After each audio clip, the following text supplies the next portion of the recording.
ছুটির দিনে লকডাউনে রিকশার দখলে রাজধানীর সড়ক, থামছে না অযথা ঘোরাঘুরি। পণ্যবাহী পরিবহনে আজও ঢাকা ছাড়ছেন অনেকে। পুলিশের নজরদারি থেকে বাদ পড়ছেন পথচারীরা। অফিসে এইখানে আমি ভিড় দেখে আসলাম যে কি হচ্ছে দেখার জন্য বের হলাম। এমনিতে সারাদিন রুমে গরম, করোনার মধ্যে কিভাবে কি ঢাকা শহর কেমনে কি চলতেছে একটু দেখলাম। এই বাইরে হচ্ছে, চলে যাচ্ছে, হেঁটে হেঁটে যাচ্ছে, আমরা গাড়ি দিয়ে আসলে বাধা দিত। কিন্তু মানুষ উৎসুক বুঝতে, এত কিছুর পরেও মানুষ উদাসীন। হাসপাতালে চাপ কমলেও আইসিইউ শয্যা সংকটে ফিরে যাচ্ছেন রোগীরা।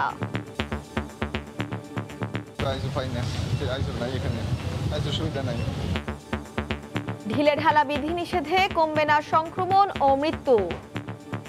লকডাউন বললেই বাসায় থেকে যাবে না, এটা একটা প্রশাসনিক উদ্যোগ নিয়ে এটাকে এনফোর্স করতে হবে। দেখছিলেন প্রধান শিরোনাম। দুপুরের সময় সঙ্গে আছি আমি তানজিলা খান মেম। এবার অন্যান্য শীর্ষ সংবাদ। আজকে পড়া প্রবাসী কর্মীদের 5 দেশে যেতে কাল থেকে বিশেষ ফ্লাইট। সপ্তাহে চলবে শতাধিক। টিকিট কাটা থাকলে নতুন করে কাটা লাগবে না। হজ যাত্রীদের সুরক্ষায় শিগগিরই আইন। অনিয়মের প্রমাণ পেলে নিবন্ধন বাতিল ও সর্বোচ্চ 50 লাখ টাকা জরিমানা গুনতে হবে এজেন্সিগুলোকে, অযৌক্তিক বলছে হাব। পাইকারিতে 20 টাকা হালি লেবু, খুচরা বিক্রি হচ্ছে 50 টাকায়। 80-র নিচে মিলছে না শসা, বেগুন সহ কোনো সবজি। লকডাউনের অজুহাত বিক্রেতাদের।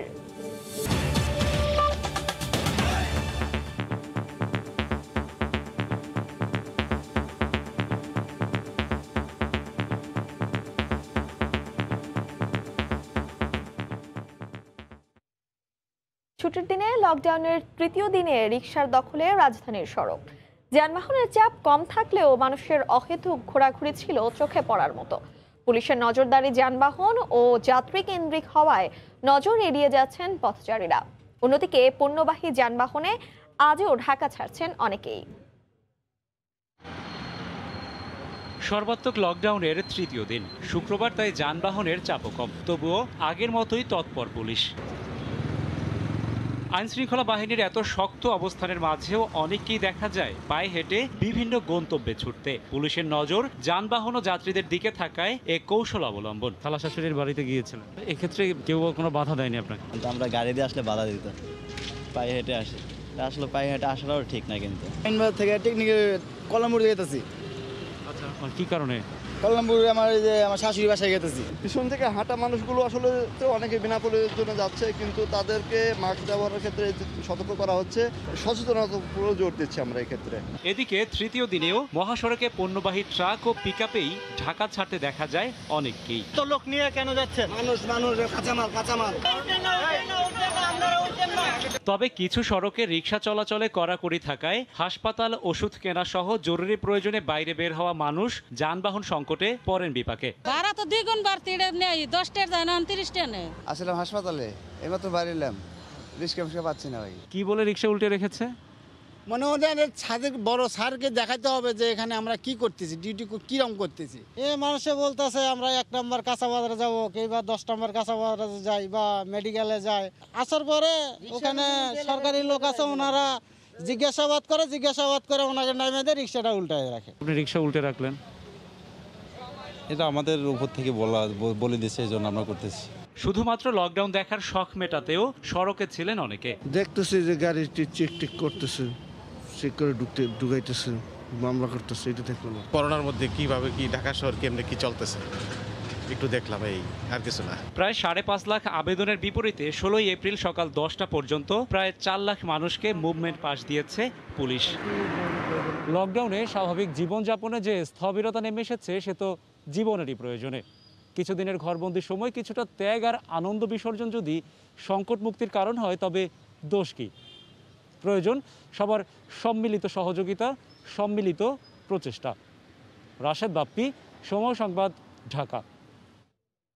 এই মুহূর্তে রাজধানীর বিজয় সরণিতে আছেন রিপোর্টার রাশেদ বাপ্পি এবং চট্টগ্রামের কাজীর দেউরি এলাকায় আছেন পার্থ প্রতিম বিশ্বাস। সরাসরি প্রথমেই যাচ্ছি বাপ্পির কাছে। বাপ্পি,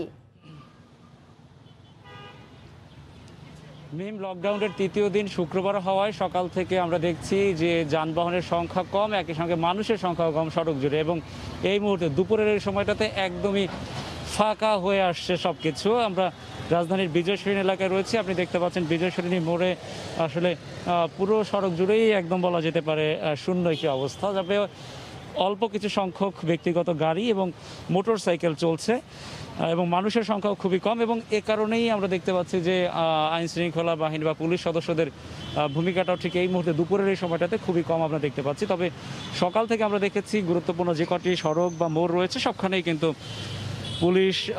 পুলিশের তরফ থেকে বেশ কিছু চেকপোস্ট ছিল এবং নানাভাবেই কিন্তু যারা বাইরে বেরিয়েছেন প্রত্যেকে কিন্তু পুলিশের জিজ্ঞাসাবাদের মুখে পড়তে হয়েছে। তবে এক্ষেত্রে যে বিষয়টি আমরা দেখেছি, পুলিশের যে তৎপরতা এই লকডাউনের শুরু থেকে আজকে 3 দিনই আমরা যে তৎপরতা কিন্তু পেয়েছি শুধুমাত্র যানবাহনের ক্ষেত্রে, অর্থাৎ যে সকল যানবাহন চলাচল করছে সেই যানবাহনের দিকেই তাদের মনোযোগ বেশি হওয়ার কারণে আমরা দেখেছি যে পায়ে হেঁটে অনেকেই কিন্তু বিভিন্ন গন্তব্যে যাচ্ছেন স্বল্প দূরত্বে, যে যার মতো করে বেরিয়ে পড়ছেন। সেক্ষেত্রে কিন্তু আমরা যেসব মানুষজন বাইরে বেরিয়েছেন তাদের সঙ্গে কথা বলেছি, অনেকেই কিন্তু খুবই তুচ্ছ প্রয়োজনে কেউ কারো আত্মীয়ের বাড়িতে বেড়াতে যাচ্ছেন এমনটাও আমরা শুনেছি। অর্থাৎ কিছুটা এখানে শিথিলতা দেখতে পাচ্ছি সাধারণ মানুষের হাঁটার ক্ষেত্রে। তবে মুভমেন্ট পাসের যে বিষয়টি সেটি কিন্তু অনেক ক্ষেত্রেই যাচাই বাছাই করার বিষয়টি আমরা দেখতে পেয়েছি। এবং আরেকটি বিস্ময়কর যে বিষয়, অনেকেই দেখেছি শুধুমাত্র রাস্তায় বেরিয়েছেন আসলে লকডাউন কেমন চলছে, কি তৎপরতা পুলিশের, সাধারণ মানুষ বা রাস্তায় কতটুকু আছে সেগুলো দেখভাল করার জন্য বা দেখার জন্য কৌতূহলের বশে অনেকে বেরিয়েছেন। এই কৌতূহল যে আসলে শঙ্কার কারণ, এই কৌতূহলের মাধ্যমে যে করোনার সংক্রমণ ঘটতে পারে সেই বিষয়টি নিয়ে কিন্তু অনেকেই আমরা উদাসীন দেখতে পেয়েছি। এবং সাম্প্রতিক সময়ে আমরা জানি যে সময় যত গড়াচ্ছে করোনার যে সংক্রমণ সেটি কিন্তু আমরা রোধ করা এখনও সম্ভব হচ্ছে না। এখনও কিন্তু মানুষের মৃত্যু এবং শনাক্তের হার সেটি কিন্তু এখনও ঊর্ধ্বমুখী। অর্থাৎ এই অবস্থায় যদি সাধারণ মানুষের সচেতনতা না বাড়ে, লকডাউনের প্রতি মানুষের যদি সম্মান না থাকে, লকডাউন যদি পুরোপুরি বাস্তবায়ন করা না যায়, মানুষকে যদি ঘরে আটকে রাখা না যায়, সেক্ষেত্রে কিন্তু বড় ধরনের হুমকি রয়েছে, ঝুঁকি রয়েছে, সেটি কিন্তু বলাই বাহুল্য। আমরা একটু শুনবো চট্টগ্রামের খবর, সেখানে আছে সহকর্মী পার্থ প্রতিম বিশ্বাস। পার্থ, দুপুরের এই সময়টাতে চট্টগ্রামের কি অবস্থা? ধন্যবাদ। চট্টগ্রামে আজকে তৃতীয় দিনের মতো লকডাউন চলছে। সকাল থেকে আমরা দেখেছিলাম নগরীর যেসব গুরুত্বপূর্ণ পথ রয়েছে, নগরের ভিতর প্রবেশের পথ রয়েছে, সেসব জায়গায় কিন্তু পুলিশের চেকপোস্ট ছিল। যারা অযথা ঘোরাফেরা করছিলেন তাদেরকে কিন্তু আমরা দেখছি পুলিশের পক্ষ থেকে তাদের গাড়ির লাইসেন্স বা কাগজপত্র চেক করা হচ্ছিল। তবে এখন দুপুরের পর সেই লকডাউন কিছুটা শিথিল আমরা দেখতে পাচ্ছি। এমনিতে আজকে সাপ্তাহিক ছুটির দিন, শুক্রবার হওয়ায় সাধারণ মানুষের আনাগোনা সড়কে একেবারেই নেই বললেই চলে। বিশেষ করে আমরা এখন আছি নগরীর কাজীদেরু এলাকায়। নামাজ শেষ হওয়ার পর কিছু হয়তো মুসল্লিদেরকে দেখা যাচ্ছে যারা মসজিদ থেকে নামাজ পড়ে বের হয়েছে। তবে সেক্ষেত্রে আমরা সকাল থেকে বিভিন্ন জায়গায় ঘুরেছিলাম। আমরা দেখেছি পুলিশের যেসব চেকপোস্ট রয়েছিল, বিশেষ করে অযথা ঘোরাফেরা করছিলেন বিশেষ করে তরুণ যুবকরা। চট্টগ্রামে তরুণদের করোনায় আক্রান্তের হার সবচেয়ে বেশি, তো সেই কারণে যারা বাইক নিয়ে অযথা ঘোরাফেরা করছিলেন তাদের উপরে পুলিশের নজরদারিটা সবচেয়ে বেশি ছিল। অনেকের কাগজপত্র তারা চেক করেছেন, বিভিন্ন অজুহাতে তারা সড়কে ঘোরাফেরা করছিল। এবং যারা ব্যক্তিগত গাড়ি নিয়ে কোনো কারণ ছাড়া বের হয়েছেন তাদেরকেও পুলিশ কিন্তু বাইরে বের হওয়ার ক্ষেত্রে নিবৃত্ত করেছেন। তবে যারা বিশেষ করে চট্টগ্রাম ইপিজেডের গার্মেন্টস খোলা রয়েছে, যাদের কাছে পাস রয়েছে, গণমাধ্যম কর্মী যারা রয়েছে, তাদেরকে কিন্তু চলার ক্ষেত্রে শিথিলতা রয়েছে, সেটি কিন্তু আমরা দেখতে পাচ্ছি। তবে সবচেয়ে যেটি মূল বিষয়, প্রধান সড়কগুলোতে যেহেতু পুলিশের নজরদারি বা জেলা প্রশাসনের পক্ষ থেকে ম্যাজিস্ট্রেটরা অভিযান পরিচালনা করছে হঠাৎ সেই কারণে প্রধান সড়কগুলোতে মানুষের আনাগোনা কম, কিন্তু অলিগলিতে দেখা যাচ্ছে বিশেষ করে তরুণ যারা রয়েছে তারা কিন্তু সবাই মিলে কিন্তু আড্ডা দিচ্ছে। এমন জায়গায় দেখা গেছে বিশেষ করে লকডাউনের কারণে বিশেষ করে অলিগলির ভিতরে তরুণদের আড্ডার সংখ্যা সবচেয়ে বেশি। তো সাধারণ মানুষ, সচেতন মানুষ যারা রয়েছে তারা বলছে প্রধান সড়কগুলোতে যেমন পুলিশের নজরদারি রয়েছে, জেলা প্রশাসনের নজরদারি রয়েছে, তেমনি নগরীর যে 41টি ওয়ার্ডে যে অলিগলিগুলো রয়েছে সেসব জায়গাগুলোতেও যদি নজরদারি বাড়ানো যায় তাহলে যে কারণে লকডাউন দেওয়া হয়েছে সেটি অনেকটাই সার্থক হবে, সেটাই কিন্তু তারা বলছেন। এবং সকাল থেকে আমরা দেখেছি প্রায় 15 থেকে 20টি যারা বাইক চালায় তাদেরকে মামলা দেওয়া হয়েছে অযথা ঘোরাফেরা করার কারণে। নানা কারণেই কিন্তু তরুণরা ঘোরাফেরা করছেন, বিভিন্ন মানুষজন ঘরের বাইরে বের হওয়ার চেষ্টা করছেন। তারপরও পুলিশ প্রশাসন কিংবা জেলা প্রশাসনের পক্ষ থেকে করোনা সংক্রমণ রোধ করার ক্ষেত্রে তাদেরকে বোঝানো হচ্ছে যাতে মাস্ক পরিধান করে অযথা বাইরে ঘোরাফেরা না করে। তবে যারা দরকারে ঘর থেকে বের হচ্ছেন তারা কিন্তু আমরা দেখছি বের হতে পারছেন। তো এই ছিল আমার কাছে এখনো পর্যন্ত নগরীর কাজীদেরু এলাকা থেকে এখানকার সর্বশেষ খবর। সর্বাত্মক লকডাউনের তৃতীয় দিনের খবর চট্টগ্রাম থেকে জানাচ্ছিলেন সহকর্মী পার্থ প্রতিম বিশ্বাস, এবং তার আগে রাজধানীর বিজয় সরণি এলাকা থেকে জানাচ্ছিলেন সহকর্মী রাশেদ বাপ্পি। লকডাউনে ঢিলেঢালা ভাব কাঙ্ক্ষিত লক্ষ্যে পৌঁছানোর অন্তরায় মানছেন বিশেষজ্ঞরা। তাদের মতে করোনায় মৃত্যু হার নিয়ন্ত্রণে থাকলেই কেবল কোটি কোটি টাকার আর্থিক ক্ষতি পুষিয়ে যাবে। রাশেদ লিমনের রিপোর্ট। মাছ ছিল, ওই যে মাছের পানি লাগা নষ্ট হয়ে গেছে। লকডাউন হচ্ছে না কি আছে, কি জরুরি প্রয়োজন উনি নিজেও জানে না যে কোথায় যাচ্ছে। আমার ড্রাইভিং লাইসেন্সও নাই, কিন্তু এখন আমাদের তো না বেরোয় উপায় নাই। আপনার অনুমতির কাগজ নেই? অনুমতির কাগজ কে দেবে সেটাই জানেন না আপনি? দেশে করোনায় মৃতের সংখ্যা ছাড়িয়েছে 10,000। দ্বিতীয় ঢেউয়ে আক্রান্তের সংখ্যা প্রতিদিন 6,000-এর বেশি। চলছে সর্বাত্মক লকডাউন, তবু নানা অজুহাতে কিংবা মুভমেন্ট পাস নিয়ে বের হচ্ছে মানুষ। প্রথম দিনের তুলনায় দ্বিতীয় দিনে যেন দ্বিগুণ হয়েছে যান চলাচল। আবার সকালের চেয়ে বিকেল হলে বাড়ে আনাগোনাও। অথচ ঠিক 1 বছর আগে এর চেয়ে কম সংক্রমণ মাথায় নিয়েও আরও কড়া লকডাউন দেখেছে বাংলাদেশ। এবছরের লকডাউন আসলে কোনো রকমই মানুষ মানতে নারাজ। সব কারখানা, মিল সব খোলা, সেক্ষেত্রে মানুষ আসলে ঘরে থাকতে চায় না। এবারে লকডাউনে মনে হচ্ছে রাস্তাঘাটে মানুষ অনেক বেশি। গতবার সেনাবাহিনী ছিল, অনেক কিছুটা কন্ট্রোল করছে।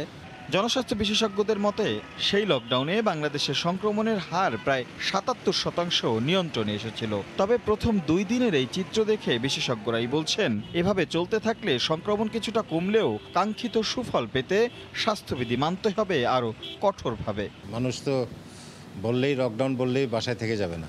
এটা একটা প্রশাসনিক উদ্যোগ নিয়ে এটাকে এনফোর্স করতে হবে। তো ওই জায়গাগুলোতে দুর্বলতা আছে।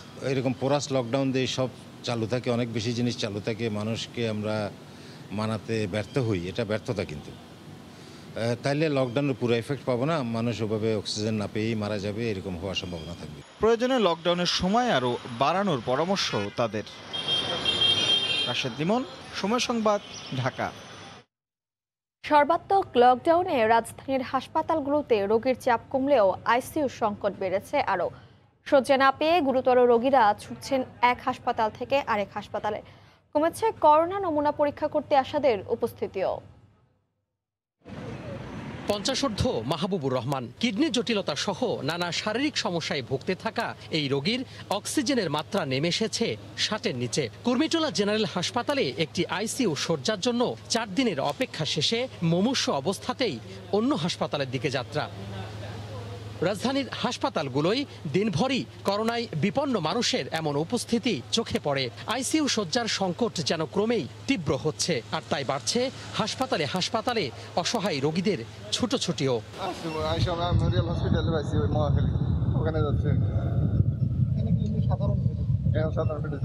অনেকবার করছি, আইসিইউ পাই না, আইসিইউ নাই, এখানে আইসিইউ সুবিধা নাই, এখানে যাইতে ওখানে যাইতেছি। স্বাস্থ্যকর্মীরা বলছেন, সর্বাত্মক লকডাউন শুরু হওয়ার পর হাসপাতালে রোগীর চাপ কিছুটা কমেছে। অক্সিজেন ওরাই আইনা দিছে, লাগাই দিছে ওনারা, এখন বলছে ভর্তি নিয়ে এলো। অনলাইনের মাধ্যমে হয়তো টাইমটা বলে দেওয়া হয় যে আপনি 10টায় আসবেন, 11টায় আসবেন, সেই অনুযায়ী লোকজন আসে। সেই ক্ষেত্রে এখন লোকের সিরিয়ালটা কম, এখন ভোগান্তি কম হচ্ছে। যখনই আসবেন তখন খালি টাকা কাইটা রিসিপ্টটা নিয়ে আপনি ভিতরে চলে যাবেন, আপনি স্যাম্পলটা দিয়ে চলে যাবেন। এটা ভালো, মানে আমি মনে করি আগে থেকে খুব সুন্দর একটা সুন্দর সিস্টেমে চলে আসছে। 10-12 জন কম পাচ্ছে। এদিকে মুগদা জেনারেল হাসপাতালে করোনা পরীক্ষার নিবন্ধন অনলাইনে হওয়ায় আগের থেকে ভোগান্তি অনেকটাই কমেছে বলে জানান আগতরা। তোহা খান তামিম, সময় সংবাদ, ঢাকা। এই মুহূর্তে রাজধানীর সোহরাওয়ার্দী মেডিকেল কলেজ হাসপাতালে আছেন রিপোর্টার তোহা খান তামিম। সরাসরি চলে যাচ্ছি তার কাছে। তামিম, রাজধানীর করোনা হাসপাতালগুলোতে ঠিক যেমন আইসিইউ কিংবা শয্যার সংকট আমরা দেখতে পাচ্ছি, তেমনিভাবে পাশাপাশি আমরা দেখতে পাচ্ছি যে অক্সিজেন যেই সংকট সেটিও কিন্তু আমরা প্রকটভাবে লক্ষ্য করছি। এই মুহূর্তে সোহরাওয়ার্দী হাসপাতালে আমরা রয়েছি। আমরা একটু জানাতে চাই যে কিছুক্ষণ আগেও কিন্তু একজন রোগী আসলে এখান থেকে ফিরে যেতে হয়েছে, যার অক্সিজেন লেভেল অনেক নিচে নেমে এসেছে। তারপরে কিন্তু তাকে অক্সিজেন দেওয়া এখান থেকে সম্ভব হয়নি। তারা আসলে অন্য হাসপাতালগুলোতে স্বজনরা তাকে নিয়ে আসলে ছুটে গেছেন কিছুক্ষণ আগেই।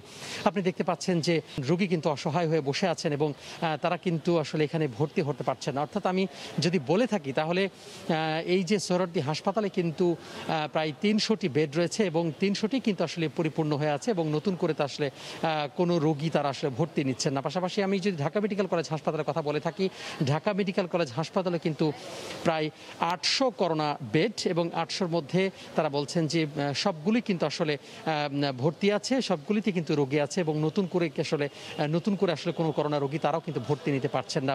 পাশাপাশি আইসিইউ রয়েছে 20টি ঢাকা মেডিকেল কলেজ হাসপাতালে, 20টি কিন্তু আসলে 20টিতেই রোগী রয়েছে। এবং এছাড়া আমি যদি কুর্মিটোলা জেনারেল হাসপাতালের কথা বলি, কুর্মিটোলাতেও কিন্তু আমরা দেখতে পাচ্ছি যে 250টি ধারণ ক্ষমতার থেকে প্রায় 100-রও বেশি আমরা দেখতে পাচ্ছি যে প্রায় 350-রও বেশি রোগী ভর্তি রয়েছে। তারা কিন্তু অনেক সময় দেখতে পাচ্ছি যে কুর্মিটোলা হাসপাতালে রোগী ফিরিয়ে দিলেও অনেক রোগীকে আমরা দেখতে পাচ্ছিলাম যে বারান্দাতেও স্বাস্থ্য সেবা দেওয়ার জন্য তারা আসলে চেষ্টা করে যাচ্ছেন, অনেক সময় আমরা দেখেছি। তো সব মিলিয়ে বলা যায় যে দিন দিন কিন্তু করোনার যে সংক্রমণ, মৃত্যুর যে হার সেটি আসলে লাফিয়ে লাফিয়ে বাড়ছে, সংকটও কিন্তু আসলে বাড়ছে।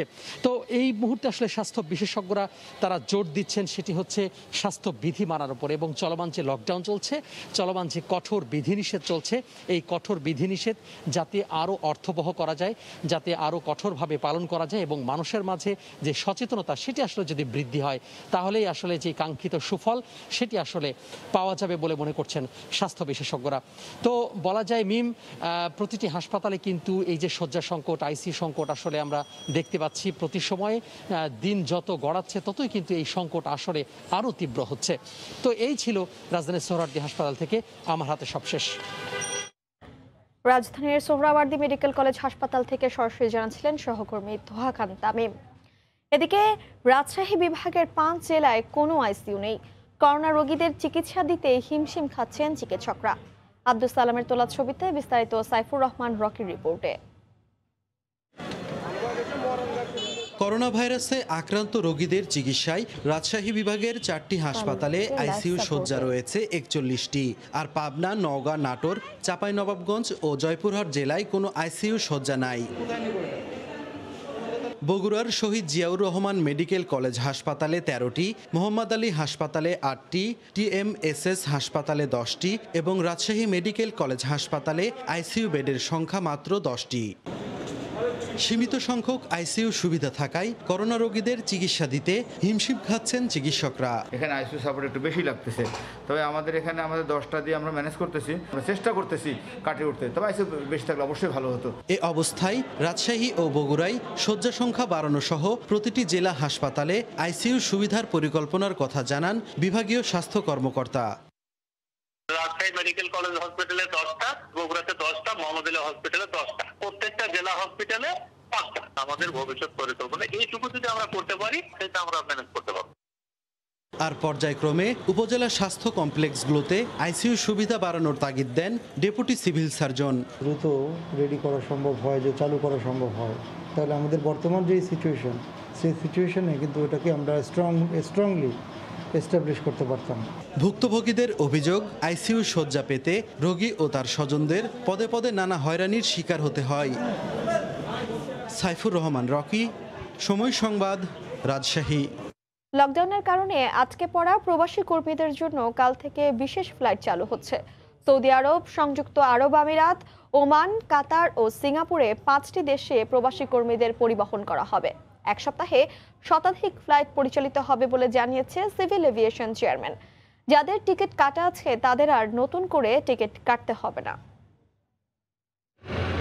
করোনার দ্বিতীয় ঢেউ মোকাবিলায় মঙ্গলবার মধ্যরাত থেকে এক সপ্তাহের জন্য বাতিল করা হয় সব দেশের সঙ্গে আন্তর্জাতিক ফ্লাইট। এতে ছুটিতে দেশে আসা প্রবাসী কর্মীদের কর্মস্থলে ফেরা অনিশ্চিত হয়ে পড়ে। হতাশায় মুষড়ে পড়েন ভিসা পাওয়া নতুন 1 লাখ কর্মী।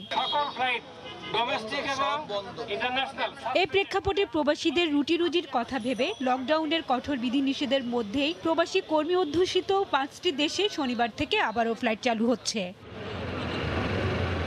বিভিন্ন এয়ারলাইন্সের নিয়মিত ফ্লাইটগুলো বিশেষ ফ্লাইট হিসেবে পরিচালিত হবে। যাদের ভিসা ও আকামার মেয়াদ শেষের পথে তারাই বিশেষ ফ্লাইটে অগ্রাধিকার পাবে। আর টিকিট কেটেও গত 3 দিনে যেসব কর্মী ফ্লাইট বন্ধের কারণে যেতে পারেনি তাদের জন্য অতিরিক্ত ফ্লাইটের ব্যবস্থা করা হবে। বাংলাদেশ ছাড়া শুধু ওই 5টি দেশের এয়ারলাইন্স ফ্লাইট পরিচালনার অনুমতি পাবে। এক্ষেত্রে এয়ারলাইন্সগুলোকে সাধারণ সময়ের মতো ভাড়া নেওয়ার জন্য চিঠি দিয়েছে সিভিল এভিয়েশন। স্পেশাল ফ্লাইটে আমাদের এই 5টা দেশের যাত্রী আমাদের যারা চাকরির অপেক্ষা আছে তারা যেতে পারবে। মিডল ইস্টের 4টা আর সিঙ্গাপুর। যেই ফ্লাইট গুলো চলতেছিল এখন দিনে প্রতিদিন যেভাবে চলতেছিল, যে এয়ারলাইন গুলো অপারেট করতেছিল, ওগুলো কি আমরা স্পেশাল ফ্লাইটের আবেদনের ভিত্তিতে স্পেশাল ফ্লাইট করে দিচ্ছি যাতে এরা এই যাত্রীগুলোকে নিয়ে যেতে পারে। এয়ারলাইন্সগুলোর বেশি ভাড়া নেওয়া বন্ধে তদারকির পাশাপাশি মধ্যপ্রাচ্যগামী অন্যান্য দেশের এয়ারলাইন্সকেও ফ্লাইট পরিচালনার অনুমতি দেওয়ার আহ্বান জানিয়েছে ট্রাভেল এজেন্টরা। বিশেষ ফ্লাইটে যাতে শ্রমিক যাত্রীদের টিকিটের মূল্য অতিরিক্ত না নেওয়া হয় সেই বিষয়ের দিকে কঠোর নজরদারি রাখতে হবে। পাশাপাশি মধ্যপ্রাচ্যগামী যত এয়ারলাইন্স বাংলাদেশ থেকে অপারেটেড হয় তাদের সবাইকে ফ্লাইট পরিচালনার অনুমোদন দিতে হবে। এর ফলে ভাড়া বেশি নেওয়ার যে প্রবণতা সেটা কমে যাবে। তবে জরুরি প্রয়োজন ছাড়া প্রবাসী কর্মীদের দেশে না আসার অনুরোধ করা হয়েছে। যারা আসবেন কোভিড নেগেটিভ সনদ থাকলেও তাদের 14 দিনের প্রাতিষ্ঠানিক কোয়ারেন্টিনে থাকতে হবে। হাজেরা শিউলি, সময় সংবাদ, ঢাকা। বিশেষ ফ্লাইট চালুর খবরে খুশি প্রবাসীরা। সেই খবর জানাতে সৌদি আরবের রিয়াদ থেকে সরাসরি যোগ দিচ্ছেন সহকর্মী আরিফুর রহমান। আরিফ, জানেন যে আসলে হঠাৎ করেই যে এক সপ্তাহ লকডাউনে আন্তর্জাতিক যে ফ্লাইট মধ্যপ্রাচ্য তথা সৌদি আরব সহ বিভিন্ন দেশগুলোর সাথে বন্ধ করে দেওয়া হয়েছে, এতে করে বেশ বিপাকে পড়েছে প্রবাসীরা। অনেক প্রবাসী আসলে দেশে যাওয়ার জন্য এই সময়ে টিকিট সংগ্রহ করেছিলেন। সেক্ষেত্রে যখনই বন্ধ হওয়ার যে সংবাদ তারা পেয়েছেন, এই বন্ধ হওয়ার সংবাদ পাওয়ার পরপরই কিন্তু তাদের এক ধরনের হতাশা এবং এক ধরনের ক্ষোভ দেখা গেছে। অনেক প্রবাসী আসলে বিভিন্ন ট্রাভেলসে এসে যোগাযোগ করেছেন যে তাদের যে টিকিট নিয়েছেন সে বিষয়ে। তবে আসলে যে বিষয়টি আমরা দেখি, আসলে হঠাৎ করে এই ধরনের একটি সিদ্ধান্তে কিন্তু প্রবাসীরা এক ধরনের হতাশার কথা ব্যক্ত করে জানিয়েছেন যে আসলে যারা এখান থেকে যাচ্ছেন দেশে এবং দেশ থেকে যারা আসতেছেন তারা কিন্তু মূলত যেই কোভিডের যে বাধ্যবাধকতা, অর্থাৎ তাদের যে PCR সনদ সংগ্রহ করতে হয় করোনার বিষয় নিয়ে, তো এই করোনার বিষয়ে তারা কিন্তু নেগেটিভ সনদ পাওয়ার পরে কিন্তু তারা দেশে যেতে পারে। কিন্তু তারপরও হঠাৎ করে তাদের যে সিদ্ধান্তটি হয়েছে, এই সিদ্ধান্তের কারণে তারা কিন্তু এক ধরনের ক্ষোভ জানিয়েছেন। কিন্তু পরবর্তীতে যখনই আবার এই যে আগামীকাল অর্থাৎ 17 তারিখ থেকে যে ফ্লাইট পরিচালনা করার জন্য যেই সিদ্ধান্ত হয়েছে, এই সিদ্ধান্ত কিন্তু তারা আবার স্বাগত জানিয়েছেন। তারা মনে করেছেন যে আসলে প্রবাসীদের বিষয়টি নিয়ে যদি সরকারের সংশ্লিষ্ট মন্ত্রণালয় বা সংশ্লিষ্ট বিভাগের যদি সিদ্ধান্ত গ্রহণে যদি এই ধরনের সমস্যা হয় তাহলে কিন্তু তাদের জন্য অনেকটাই সমস্যা। অর্থাৎ অনেক প্রবাসী আসলে এখানে এসে তাদের যে কর্মস্থলে যোগ দিবেন সেক্ষেত্রে তারা খুব সীমিত সময় থাকে তাদের হাতে, অথবা দেখা যাচ্ছে তারা 1 দিন বা 2 দিন সময় হাতে নিয়ে টিকিট কনফার্ম করেন বাংলাদেশে ছুটিতে যারা যান। তো সেই ক্ষেত্রে তাদের জন্য এই ধরনের সমস্যাগুলো কিন্তু এক ধরনের বিড়ম্বনার সৃষ্টি হয় এবং তাদের ভিসা জটিলতার সৃষ্টি হয়। তো এই কারণে কিন্তু আসলে অনেক প্রবাসী মনে করছেন যে অন্তত প্রবাসীদের স্বার্থে এই ধরনের সিদ্ধান্ত নেওয়ার ক্ষেত্রে পূর্ব থেকে বিবেচনা করে যাতে এই ধরনের সিদ্ধান্তগুলো নেওয়া হয়। এবং আপনি জানেন যে এই 2 থেকে 3 দিনের ভিতরে তাদের যে একটা জটিলতা সৃষ্টি হয়েছে, এটা কিন্তু কাটিয়ে উঠতে অনেক ধরনের সমস্যা হবে এবং অনেক প্রবাসীরা কিন্তু এই সমস্যা কাটাতে গিয়ে তাদের এই যে ভিসা জটিলতা সেটা কিন্তু অনেকটা প্রকট হয়ে যাবে। তো তারপরেও তারা এই 17 তারিখ থেকে যে আবারও ফ্লাইট পরিচালনার সিদ্ধান্ত হয়েছে সেটাকে তারা স্বাগত জানিয়েছে। তুমি আসলে আমার কাছে এই ছিল সৌদি আরব থেকে ফ্লাইট নিয়ে সব শেষ। সৌদি আরব রিয়াদ থেকে সরাসরি যোগ দিয়েছিলেন আমাদের সাথে সহকর্মী আরিফুর রহমান। হজ ও ওমরাহ ব্যবস্থাপনা নিশ্চিত করা এবং হজ যাত্রীদের স্বাস্থ্য সুরক্ষায় আইন আসছে শিগগিরই। হজ ও ওমরাহ এজেন্সিগুলো অনিয়ম করলে নিবন্ধন বাতিলের পাশাপাশি সর্বোচ্চ 50 লাখ টাকা জরিমানার বিধান রেখে হচ্ছে এই আইন।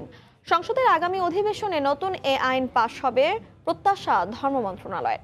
অন্যদিকে বড় অঙ্কের জরিমানার বিধান এবং হজযাত্রীদের শারীরিক ক্ষতির দায় এজেন্সিগুলোর উপর চাপানো যৌক্তিক নয় বলে মনে করে হাব। হাজেরা শিউলির রিপোর্ট। গত 50 বছরেও হজ ব্যবস্থাপনার জন্য হয়নি কোনো আইন। নীতিমালার মাধ্যমেই চলে আসছে হজ ও ওমরা ব্যবস্থাপনা। নিবন্ধন, হজ প্যাকেজ ঘোষণা, চুক্তি, হজ বিষয়ে কর্মপরিকল্পনা প্রণয়ন ও বাস্তবায়ন হয় এই নীতিমালার আলোকে। সৌদি কর্তৃপক্ষের পরিবর্তিত নীতি ও চাহিদার আলোকে প্রতি বছর নতুন নীতিমালা বা প্রজ্ঞাপন জারি করা হয়। কিন্তু আইনি কাঠামো না থাকায় হজ এজেন্সিগুলোর প্রতারণা বা অনিয়মের বিরুদ্ধে ব্যবস্থা নিতে অনেক ক্ষেত্রে সমস্যায় পড়তে হয় কর্তৃপক্ষকে। আইনটা হবে জনবান্ধব এবং বেসিক্যালি এই হজ ব্যবস্থাপনায় অধিকতর স্বচ্ছতা আনা, একটা লিগাল স্ট্রাকচারে আনার জন্য আইনটা করা হচ্ছে। কত জরিমানা করা যাবে সেটা সুনির্দিষ্ট ছিল না, এখন আমরা সুনির্দিষ্ট একটা ফিগার দিয়েছি। সর্বোচ্চ 50 লাখ টাকার জরিমানার বিধান এবং হজযাত্রীর শারীরিক ক্ষতির দায় এজেন্সিগুলোর ওপর চাপানো যৌক্তিক নয় বলে দাবি হজ এজেন্সিগুলোর। আপনার লাইসেন্সের দাম হচ্ছে 20 লক্ষ টাকা, আপনি এখানে শাস্তির বিধান করে রাখবেন 50 লক্ষ টাকা, তাহলে বাকি টাকা কোত্থেকে দিবে? প্রত্যেকে সুস্থ মানুষ যাচ্ছেন, তার দায়িত্বে সে নিজে হজ নিজে করবেন। তার নিজের কোনো আয়োজন বা নিজের কোনো কর্মকাণ্ডে গিয়ে অ্যাক্সিডেন্টের সম্মুখীন হলো, সেটা দায়িত্ব এজেন্সি কীভাবে নেবে? বেসরকারি এবং সরকারি ব্যবস্থাপনা উভয় ব্যবস্থাপনার হজ যাত্রীদের যাতে স্বার্থ সুরক্ষিত হয় সে বিষয়ে আমাদের সকলের খেয়াল রাখা উচিত। তবে ধর্ম মন্ত্রণালয় বলছে আইনটি সবার জন্য, শুধু বেসরকারি এজেন্সির জন্য নয়। হজযাত্রী যদি মনে করেন প্রয়োজনীয় সেবা দিতে ব্যর্থ হয়, আপনার হয়রানি বা ভোগান্তি করে, নির্ধারিত যে আচরণবিধি করব আমরা একটা এজেন্সির জন্য, সেটা যদি লঙ্ঘন করে, এবং এই লঙ্ঘন যদি সরকারিভাবে যারা যাবে তারা যদি আমাদের গাইডরা করে বা আমাদের হজ অফিসের লোকরা করে, একই প্রযোজ্য। এটা প্রস্তাবিত আইনে কোনো এজেন্সির বিরুদ্ধে অনিয়ম ও দুর্নীতির অভিযোগ প্রমাণ হলে জামানত বাজেয়াপ্তের পাশাপাশি জরিমানা আদায়ে প্রয়োজনে সম্পত্তি ক্রয়ের বিধান রাখা হয়েছে। হাজেরা শিউলি, সময় সংবাদ, ঢাকা। পাইকারিতে 20 টাকা হালি লেবু, খুচরা বিক্রি হচ্ছে 50 টাকায়। লকডাউনের অজুহাতে অস্বাভাবিকভাবে বাড়ছে শসা, বেগুন সহ ইফতার আইটেমের দাম, মিলছে না 80 টাকার নিচে। স্বাভাবিক সময়ের চেয়ে রোজায় শসা, বেগুন, লেবুর বাড়তি চাহিদা থাকে। এই সুযোগটাই নিচ্ছে বিক্রেতারা। খুচরা আর পাইকারি দামের মধ্যে রয়েছে বিশাল ফারাক। মোহাম্মদপুর টাউন হল মার্কেটে প্রতি কেজি শসার দাম উঠেছে 80 থেকে 110 টাকা পর্যন্ত। বেগুন 80 টাকা, লেবু হালি প্রতি বিক্রি হচ্ছে 40 থেকে 50 টাকায়। পটল ও ঢেঁড়স বিক্রি হচ্ছে 60 টাকায়। অথচ কারওয়ান বাজারে পাইকারি আড়তে লেবু হালি প্রতি মানভেদে বিক্রি হচ্ছে 20 থেকে 25 টাকায়। বেগুন মানভেদে 50 থেকে 60 টাকা। টমেটো প্রতি কেজি বিক্রি হচ্ছে 20 থেকে 25 টাকায়। দুটো চাল কুমড়ো 80 টাকা আর পটল নিল হচ্ছে 60 টাকা কেজি। আগে তো একটু নিতাম, হয়তো 5-10 টাকা করে একটু বৃদ্ধি হয়েছে। শসা 100 টাকা, ছোট শসা 120 টাকা, লতি 100 টাকা, মানে 100 টাকার নিচে কোনো সবজি নাই। অস্বাভাবিক দাম বাড়ার পেছনে পরস্পরকে দুষছেন বিক্রেতারা। বেগুনের দাম তো অত্যন্ত বেশি, 80 টাকা কেজি। সরবরাহ তেমন নাই, আগের তুলনায় অত্যন্ত কম, এই জন্য দাম বাড়বে। 2 গাড়ি বেগুন ঢুকলে 1 গাড়ি বিক্রি করে 1 গাড়ি লুকায় রাখে, এরকম সিন্ডিকেট করে প্রতি মালে 20 টাকা 30 টাকা বড় বড় আড়তদার পাইকাররা বেগুনের দাম বাড়ায়। মিথ্যা কথাই বলে, মাল তো রেগুলার আইতাছে, কাস্টমার নাই। মাংসের বাজারে ব্রয়লার মুরগির দাম বেড়েছে কেজিতে 20 টাকা পর্যন্ত। কেজিতে 30 থেকে 40 টাকার মতো বেড়েছে সোনালী মুরগির দাম। দাম বাড়ার জন্য মহাসড়কে চাঁদাবাজির অভিযোগ বিক্রেতাদের। সোনালী মুরগি আসছিল আপনার 280 টাকা কেজি, এখন সোনালী হয়ে গেছে 320 টাকা কেজি। গাড়ি আসতে পারতেছে না, গাড়ি আসলে আপনার প্রত্যেক জায়গায় জায়গায় টাকা দিতে হইতেছে। তবে নির্ধারিত দামে বিক্রি হচ্ছে গরুর মাংস। বাজারে গরুর মাংস বিক্রি হচ্ছে 580 টাকা কেজি দরে। শুভ খান, সময় সংবাদ, ঢাকা। লকডাউনে কর্মহীন ও ঘরবন্দি মানুষের দুয়ারে বিনামূল্যে কাঁচা বাজার পৌঁছে দিচ্ছে ঢাকা দক্ষিণ সিটি কর্পোরেশনের 21 নম্বর ওয়ার্ড। প্রতিদিন 500 নিম্ন আয়ের মানুষ বিনামূল্যে এই সেবা পাচ্ছেন। বাজারে জনসমাগম কমাতে এই উদ্যোগ কার্যকর ভূমিকা রাখবে বলে আশা স্থানীয় জনপ্রতিনিধিদের। শাকির আহমেদের রিপোর্ট। করোনার ভয়াবহতা ঠেকাতে সরকার ঘোষিত কঠোর লকডাউনে কর্মহীন নিম্ন আয়ের অনেক মানুষ। এসব কর্মহীন ও নিম্ন আয়ের মানুষের দুয়ারে বিনামূল্যে 8 থেকে 10 ধরনের নিত্য প্রয়োজনীয় পণ্য পৌঁছে দিচ্ছে ঢাকা দক্ষিণ সিটি কর্পোরেশনের 21 নম্বর ওয়ার্ড। সংকটে দুস্থদের পাশে দাঁড়ানোর প্রত্যয় থেকে এই কার্যক্রমে নিজেদের সম্পৃক্ত করেছেন একদল তরুণ স্বেচ্ছাসেবকও। এই দুর্যোগে মানুষের কষ্ট কিছুটা হলেও লাঘব হয় আমাদের এই বিনামূল্যে সবজি বিতরণের মধ্য দিয়ে। তরুণরা যারা আছি আমরা মানুষের ডোরে ডোরে যে সামাজিক সেবা দেওয়ার জন্য চেষ্টা করতেছি। অতিমারির কালে যখন বন্ধ আয়ের উৎস, সংক্রমণমুক্ত থাকার আশায় ঘরে থাকার সময়টাতে হাতের কাছে নিত্য প্রয়োজনীয় পণ্য পেয়ে আনন্দিত নিম্ন আয়ের মানুষ। এই কার্যক্রমের পরিধি বাড়ানোর দাবি তাদের। বাজারে যাওয়া অনেক অসুবিধা, এই সময় এই উদ্যোগটা ভালো হয়েছে। বাজারে যাইতে লাগে না, ঘরে বসে পাইতাছি। কেউ আর বাইরে গিয়ে আনতে হচ্ছে না, আর করোনা আক্রান্ত তেমন হচ্ছে না। আমরা চাই সবাই যদি এই উপকারটা পায় তাহলে সবাই খুব স্বস্তিতে থাকবে। লকডাউনে নিম্ন আয়ের মানুষের দুর্দশা লাঘব ও বাজারে জনসমাগম কমাতেই এ উদ্যোগ, জানান স্থানীয় জনপ্রতিনিধি। মানুষ যখন বাজারে যায়, বাজারে গিয়ে সংক্রমিত হওয়ার সম্ভাবনাটা বেশি থাকে। তার জন্য মানুষ যেন বাজার না যাওয়া লাগে, তার জন্য মৌলিক, যেমন আমার এখানে 7 থেকে 8 আইটেমের তরকারি রয়েছে, এগুলো আমরা বিনামূল্যে দেওয়ার চেষ্টা করছি। লকডাউন চলাকালীন প্রতিদিনই নির্দিষ্ট স্থান থেকে স্বাস্থ্যবিধি মেনে বিনামূল্যে এসব পণ্য সংগ্রহ করতে পারবেন নিম্ন আয়ের মানুষ। শাকির আহমেদ, সময় সংবাদ, ঢাকা। লাখ লাখ টাকা খরচ করে জেলেরা সাগরে গেলেও তাদের জালে ধরা পড়ছে না কাঙ্ক্ষিত মাছ। খালি ট্রলার নিয়ে ফিরছেন অনেকে। জেলেদের দাবি, গত কয়েক মাস ধরে সাগরে মাছের আকাল চলছে। ব্যবসায়ীরা বলছেন, মাছ সংকটে বাড়তি দামের পাশাপাশি লোকসান গুনতে হচ্ছে তাদের। আরো জানাচ্ছেন সুজাউদ্দিন রুবেল। বাঁকখালী নদীর তীরে ট্রলার ফিরছে মাছ নিয়ে, তবে পরিমাণ একেবারেই কম। আবার অনেক জেলে ফিরেছেন খালি ট্রলার নিয়ে। জেলেরা বলছেন, সাগরে মাছের আকাল চলছে, জাল ফেললেও মিলছে না মাছের দেখা। ফলে ট্রলারে খাবার শেষ হয়ে যাওয়ায় সামান্য মাছ নিয়ে ফিরতে বাধ্য হচ্ছেন ঘাটে। মাছের অবস্থা খুবই খারাপ, এবছরের তুলনায় একদম মাছ নেই। দাম বাড়তে এখন রমজান মাসে মনে করেন মাছ কম সাগরে। আমাদের এখানে মাছ নাই, আমাদের ব্যবসা নাই, আর লকডাউন দিছে সরকারে। কক্সবাজার মৎস্য অবতরণ কেন্দ্রে সবসময় ভরা থাকে সামুদ্রিক মাছে, কিন্তু এখন অবতরণ কেন্দ্রে মাছের আকাল। ফলে মাছের দাম বাড়তি, যে কারণে লোকসান গুনতে হচ্ছে বলে দাবি মৎস্য ব্যবসায়ীদের। অন্য বছর তোমার এবছর মাছ কম। 1 লাখ টাকা খরচ করতে ভাই, মাছ পাই 1.5 লাখ টাকা, 10-20 হাজার টাকা 30 হাজার টাকা এরকম বিক্রি করতেছে। মৎস্য অবতরণ কেন্দ্রের মার্কেটিং কর্মকর্তা জানালেন, রাজস্ব আদায় কম হওয়ার পাশাপাশি সাগরে মাছের আকাল চলায় জেলেদের মাছ শিকারে পাঠাচ্ছেন না অনেক ট্রলার মালিক। আমাদের প্রায় অর্ধেকের রাজস্ব আয়ও কমে গেছে, মাছের অবতরণও পরিমাণ কমে গেছে। গেল বছর কক্সবাজার মৎস্য অবতরণ কেন্দ্রে ফেব্রুয়ারি, মার্চ ও 14 এপ্রিল পর্যন্ত অবতরণ হয়েছিল প্রায় 2700 মেট্রিক টন সামুদ্রিক মাছ, কিন্তু এবছর অবতরণ হয়েছে 1600 মেট্রিক টন মাছ। সুজাউদ্দিন রুবেল, সময় সংবাদ, কক্সবাজার। হঠাৎ গ্যাসের তীব্র সংকটে গাজীপুরের শিল্প কারখানাগুলোতে সুতা ও কাপড় উৎপাদনের সক্ষমতা কমেছে শতকরা 30 থেকে 40%।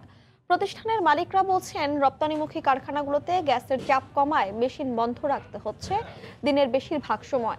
তাদের অভিযোগ, গ্যাসের চাপ কমে গেলেও সমাধানের উদ্যোগ নেই সংশ্লিষ্ট কর্তৃপক্ষের। জুনায়েদ রুবেলের ছবিতে রাজিবুল হাসানের রিপোর্ট। 150 এখানে শো করার কথা, এই মুহূর্তে প্রেসার শো করছে মাত্র 10 থেকে 11। এত লো প্রেসারে আমাদের ফ্যাক্টরির প্রোডাকশন মেশিনারি চালানো বা জেনারেটর চালানো কোনোভাবেই আমাদের পক্ষে সম্ভব হয় না। দিনের শুরুতেই গ্যাস সংকটে প্রতিনিয়ত ব্যাহত করছে উৎপাদন কার্যক্রম। 15 PSI গ্যাসের চাপ থাকার কথা থাকলেও সম্প্রতি সেটি উঠানামা করছে 2 থেকে 8-10-এ। ফলে গ্যাস নির্ভর স্পিনিং, টেক্সটাইল, সুতা কাপড় উৎপাদনকারী কারখানাগুলো পড়েছে চরম বিপর্যয়ের মুখে। সুতা কাপড় উৎপাদনকারী বহু কারখানায় গ্যাসের চাপ অতিমাত্রায় কম, ফলে দিনের বেশিরভাগ সময় প্রায় অর্ধেক উৎপাদন যন্ত্র বন্ধ রেখেই চালাতে হচ্ছে কারখানা। তাই সমস্যা সমাধানে দ্রুত উদ্যোগের দাবি তাদের। জোর দাবি জানাচ্ছি যে গ্যাসের কর্তৃপক্ষ ওনার জন্য আমাদের এই সমস্যার জন্য সমাধান করার ব্যবস্থা করেন, এবং গ্যাসের যে প্রেশারটা, সেই প্রেশারটা যেন আমরা সঠিকভাবে পাই। ইনফ্রাস্ট্রাকচার আছে, মেশিনপত্র আছে, সবকিছুই আছে, বাট শুধুমাত্র গ্যাসের কারণে আমরা প্রোডাক্টিভিটি দিতে পারতেছি না। গ্যাসের চাপের বিষয়ে যোগাযোগ করা হলে এ বিষয়ে কথা বলতে রাজি হয়নি তিতাস কর্তৃপক্ষ। আমাদের মন্ত্রণালয় আছে, সংশ্লিষ্ট ডিপার্টমেন্ট আছে, আমাদের খবর দেওয়া যাবে না। হ্যাঁ, এমডি পারমিশন ছাড়া। শিল্প পুলিশের দেয়া তথ্য মতে গাজীপুরে 3000-এর বেশি তৈরি পোশাক কারখানা রয়েছে। এর মধ্যে সদর ও শ্রীপুরের বেশ কয়েকটি কারখানায় তীব্র গ্যাস সংকট রয়েছে। রাজিবুল হাসান, সময় সংবাদ, গাজীপুর। এ পর্যায়ে শীর্ষ সংবাদ জানিয়ে দিচ্ছি আরেকবার। ছুটির দিনে লকডাউনে রিকশার দখলে রাজধানীর সড়ক, পণ্যবাহী পরিবহনে ঢাকা ছাড়ছেন অনেকে, থামছে না অযথা ঘোরাঘুরি। করোনার মধ্যে কিভাবে কি ঢাকা শহর কেমনে কি চলতেছে, একটু দেখলাম এই। কিন্তু মানুষ উৎসুক বুঝতে, এত কিছুর পরেও মানুষ উদাসীন। হাসপাতালে চাপ কমলেও আইসিইউ শয্যা না পেয়ে ফিরে যাচ্ছেন রোগীরা। ঢিলেঢালা বিধিনিষেধে কমবে না সংক্রমণ ও মৃত্যু, বলছেন বিশেষজ্ঞরা। এবং পাইকারিতে 20 টাকা হালি লেবু, খুচরা বিক্রি হচ্ছে 50 টাকায়। 80-র নিচে মিলছে না শসা, বেগুন সহ কোনো সবজি। লকডাউনের অজুহাত বিক্রেতাদের। এই ছিল দুপুরের সময়, সঙ্গে থাকুন সময়।